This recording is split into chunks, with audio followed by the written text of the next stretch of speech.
22শে August আরও একটা নতুন মেট্রোর লাইন বা ট্র্যাককে উদ্বোধনের জন্য প্রধানমন্ত্রী উদ্বোধন করবেন এবং সেটাকে স্বাগত জানানোর জন্য প্রস্তুত হচ্ছে। সেই সময় অন্যদিকে রাইটসের যে তথ্য উঠে আসছে বা রিপোর্ট সামনে আসছে সেটা যথেষ্ট উদ্বেগজনক। কেন উদ্বেগজনক?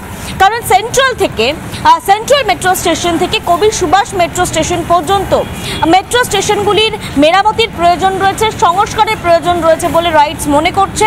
এবং একই সঙ্গে মেট্রোর পিলার, এসি ভালভ থেকে শুরু করে সুড়ঙ্গ থেকে শুরু করে টেকনিক্যাল বহু জায়গায় মেরামতি বা সংস্কারের প্রয়োজন রয়েছে। 40 বছরেরও বেশি সময় ধরে চলা এই মেট্রো পথের, এবং যার জন্য রাইটস মনে করছে যে কবি সুভাষে আমরা দেখেছি কিছুদিন আগেও যেভাবে ফাটল ধরেছিল, এবং ইতিমধ্যে মেট্রো তরফে জানিয়ে দেওয়া হয়েছে যে আগামী 9 মাস কবি সুভাষ মেট্রো স্টেশন অ্যাভেল করা যাবে না, বা কবি সুভাষ মেট্রো স্টেশন মেরামতি করতে, সংস্কার করতে প্রায় লেগে যাবে 9 মাস, মানে বছর খানেক তো অবশ্যই।